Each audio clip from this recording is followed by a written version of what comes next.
చెప్పను బ్రదర్. ఈ మాట అనగానే వెంటనే అల్లు అర్జున్ గుర్తొస్తాడు.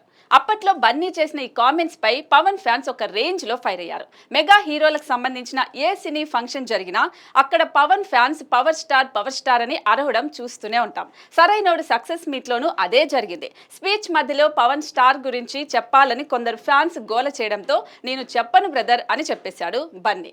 ఇక్కడి నుంచి బన్నీ కాస్త పవన్ ఫ్యాన్స్ కు ఎనిమిగా మారిపోయాడు. కానీ మెగా హీరోల మధ్య ఎలాంటి విభేదాలు లేవని చెబుతూనే ఉన్నారు.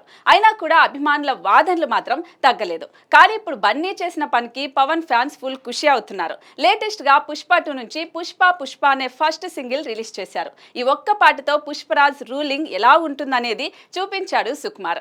బన్నీ తనదైన మార్క్ డాన్స్ తో అదరగొట్టేశాడు. ముఖ్యంగా ఈ సాంగ్ లో 3 స్టెప్స్ ని హైలైట్ చేశారు. Shoe drop step, phone step, చాయ్ స్టెప్ సోషల్ మీడియాను షేక్ చేస్తున్నాయి. మరీ ముఖ్యంగా చాయ్ స్టెప్ లో గాజు గ్లాస్ పట్టుకొని స్టెప్పులేశాడు బన్నీ. ఇక పవన్ జనసేన పార్టీ గుర్తు గాజు గ్లాస్ అనే సంగతి తెలిసిందే. దీంతో పవన్ కోసమే బన్నీ గాజు గ్లాస్ పట్టుకొని స్టెప్పులు వేసి జనసేన తరపున ఇండైరెక్ట్ గా ప్రచారం చేశాడని అంటున్నారు. ఇప్పటికే మెగా ఫ్యామిలీ మొత్తం జనసేన కోసం రంగంలోకి దిగింది. ఇప్పుడు బన్నీ తన వంతు ప్రయత్నంగా పుష్ప 2 సినిమాతో ఇలా ప్రచారం చేశాడని పవన్ ఫ్యాన్స్ ఫుల్ ఖుషి అవుతున్నారు. కాబట్టి ఇక్కడి నుంచి మెగా ఫ్యాన్స్ మధ్య చెప్పను బ్రదర్ అనే డైలాగ్ వచ్చే ఛాన్స్ తగ్గేలా ఉంది.